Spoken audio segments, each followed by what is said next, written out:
नमस्कार दोस्तों, आप संजय कुमार श्रीवास्तव के साथ और मुस्कान इंडिया न्यूज़ में आपका स्वागत है। और मैं आवाज़ उठाने की कोशिश करता हूं उस समाज सेवी की जहां पे कहीं आवाज़ दबी हुई है। तो मैं हर क्षेत्र, हर मोहल्ले पहुंचूंगा और उठाऊंगा आपकी आवाज़। मैं आज मिला रहा हूं आपको रतन लाल प्रधान जी से, जो दिग्गज समाज सेवी है और दिल्ली पुलिस से रिटायरमेंट है। तो हम बातचीत करेंगे समाज के ऊपर, उस समाज पे जहाँ पे पैनी नज़र बना रखी है समाज सेवा के प्रति रतन लाल जी ने।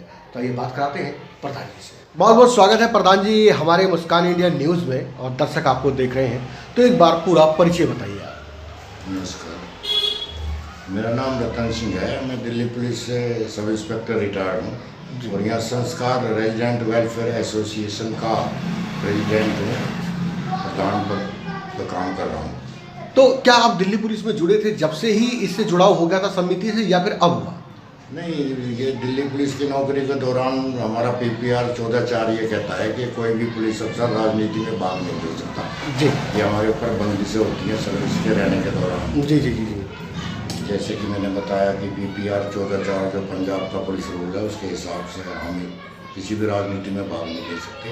तो रिटायर होने के बाद तो बंदी से हट जाती हैं, चाहे तो आप इलेक्शन भी लड़ सकते हैं। जी, आपने भी देखा होगा कि बहुत से जी। ऐसे हैं IPS IAS जो चुनाव लड़े हैं। जी जी जी जी जी। तो इसी तरह से हमारा ये रुझान आया कि भाई हमारे एक एसोसिएशन बनाई जाए। जी जी। उस एसोसिएशन में हम लोगों की ज़्यादा सेवा कर पाएंगे। तो मैं अपने ब्लॉक का प्रेसिडेंट हूँ और लोगों की अपने तहे दिल से सेवा करता हूँ जो मुझसे बनता है। जी जी जी जी जी।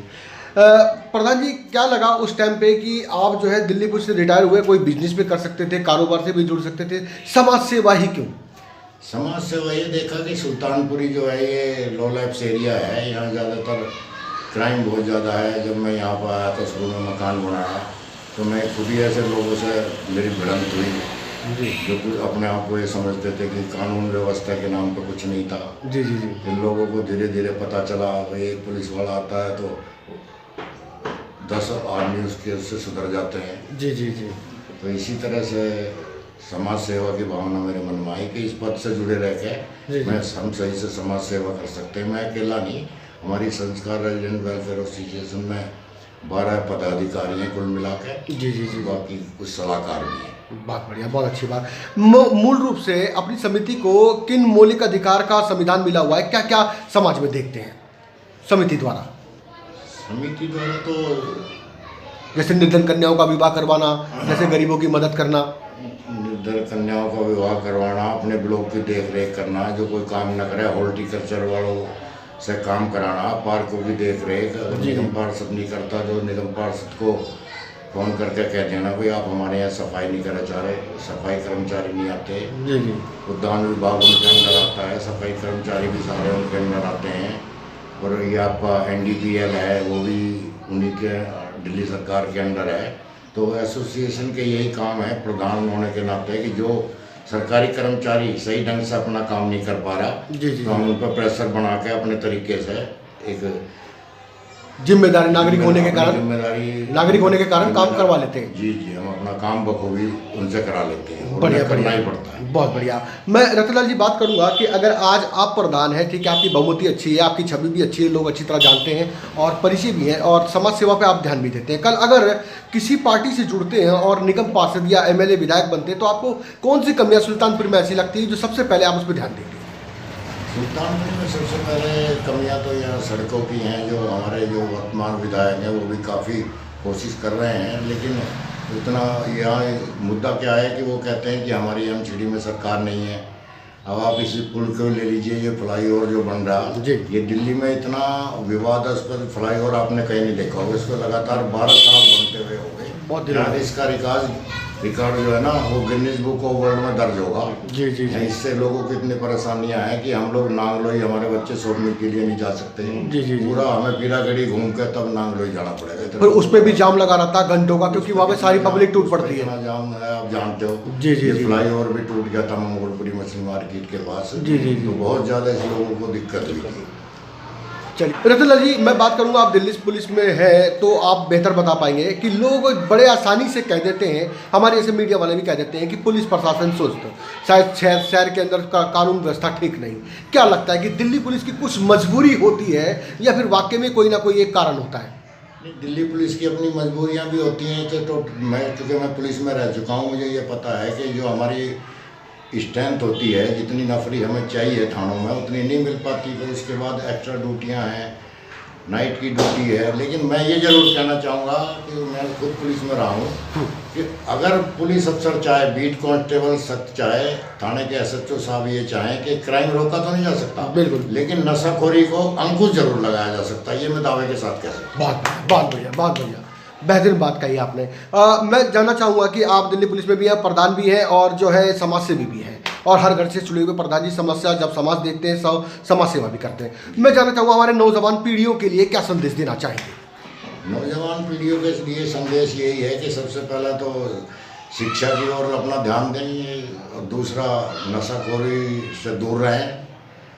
ये मेन बातें हैं। अपने समाज के साथ मिलकर चलें, अपने बड़े बुजुर्गों का सम्मान करें। जैसे हम गांव के माहौल से चल के आए हैं, आपने भी देखा होगा कि गांव में जब हम होते थे, कोई एक आदमी गांव का बड़ा बुड्ढा खड़ा हो तो किसी नौजवान की हिम्मत नहीं थी। यहाँ तो इन लोगों को संस्कारों का पता नहीं है। जी। तो यहाँ ये है कि इन लोगों को शिक्षा दी जाए कि अपने बड़ों का सम्मान करो और समाज के साथ मिलकर चलो। इज्जत दोगे तो इज्जत मिलेगी। वही है कि आने वाले समय में तो आदमी जो यंग जनरेशन है वो अपने परदादा का नाम भी नहीं बता पाएंगे, चूँकि हमारी जो सामाजिक परिवेश है वो इस तरह का हो गया। माँ बाप के पास भी अपने बच्चे के लिए समय नहीं है। जब हम अपनी विरासत में की बातें बताएंगे कि समाज ऐसा था, उसके बारे में बताएंगे। आज भी जो मेरे पोते हैं वो आते मेरे चरण छूते हैं। जब मेरे बच्चों ने उन्हें सिखाया कि दादाजी के साथ ऐसा व्यवहार करना, तभी तो वो कर पा रहे हैं। जी। तो ये चीज़ें बतानी पड़ती हैं जो हम सब मैं बात दोहराऊंगा, समाज से जुड़े लोग हैं। जब हम अपने बच्चों को नहीं सिखाएंगे तो बच्चे सीखेंगे कैसे? जी। आज तो महंगाई के मुद्दे पे तो आपको पता है ये राजनीति, सब राजनीति का खेल है। जब एक बार बाबा रामदेव भी बीजेपी के समर्थन में आ गए थे, वो आपने देखा होगा लाइव टीवी पर कहते थे जो पेट्रोल आपको 80 रुपये देगा वो बढ़िया, या जो 35 रुपये देगा वो बढ़िया। जी। तो ये अपना जो वैट कम कर करके कोई भी है कि जैसे ये दिल्ली सरकार है, कुछ लोग तो केजरीवाल की बुराई करते हैं, लेकिन मैं ये समझता हूँ कि इसने फिर भी आम लोगों को कुछ राहत दी है। मैं राजनीति से प्रेरित होकर नहीं कह रहा, लेकिन जो देखा जा रहा है कार्य देख के, उसकी काबिलियत देख के, वो जो इनकम टैक्स में इतने बड़े अफसर थे, वो चाहते तो करोड़ों कमा सकते थे। जी। लेकिन उन्होंने राजनीति चुनी और उनकी जो है पारदर्शिता है उनकी राजनीति में। और मैं यही कहूँगा कि महंगाई को इसी तरह से कम किया जा सकता है, नेताओं की ईमानदारी से, इच्छा शक्ति से कम किया जा सकता है। बहुत बढ़िया। मैं फिर एक बार वापसी आपकी समिति पे आऊँगा। क्या मन में क्या प्रोग्राम, क्या योजना है अपनी समिति को लेके आगे और भव्य बनाने के लिए? हमारी एसोसिएशन की यही प्राथमिकताएं हैं कि जब भी कोई बुरा दौर आता है, जैसे अभी कोरोना काल में लोगों के साथ भूखमरी की नौबत आ गई, किराएदार किराया नहीं दे पा रहे थे, तो उस समय भी हमारे एसोसिएशन ने लोगों को यहाँ राहत सामग्री दी, अपने लेवल पर बांटी, उनकी यथासंभव मदद की। और मैंने लोगों को मना कर दिया था, एसोसिएशन के किसी भी मेंबर को, कि कोई भी किसी के साथ फूड पैकेट देते हुए या अनाज आटा दालें देते हुए फ़ोटो नहीं खिंचाएगा। अगर कोई भी उन्हें ये गिल्टी फील नहीं कराएगा कि भाई फ़ोटो की राजनीति करते हैं। ये मेरी स्पष्ट हिदायत है इन लोगों को। तो इसी तरह से मैं अपने यहाँ आधार कार्ड का कैंप भी लगवाता रहता हूँ, इससे लोगों के कार्य यहाँ हो जाए। हालांकि मैं पर्सनली तो उन दिनों नहीं था, गाँव में मेरा मकान बन रहा था, यहाँ मेरे बड़े बेटे ने संभाला, गाँव में भी फ़ोन जा रहे थे, तो आधार कार्ड का कैंप लगवाया। अब मैं सोच रहा हूँ कि आपकी बार ई श्रमिक कार्ड जो बनते हैं, ये लेबर कार्ड, उनके लिए मैं कैंप जल्दी लगवाने जा रहा हूँ यहाँ पे। बहुत बढ़िया। तरफ से भी सभी लोगों को हार्दिक शुभकामनाएं। बहुत धन्यवाद प्रधान जी। फिर मुलाकात करेंगे, जब तक के लिए हमें आज्ञा दीजिए। दर्शकों नमस्कार, जुड़े रहिए मुस्कान इंडिया न्यूज़। संजय कुमार श्रीवास्तव, दिल्ली।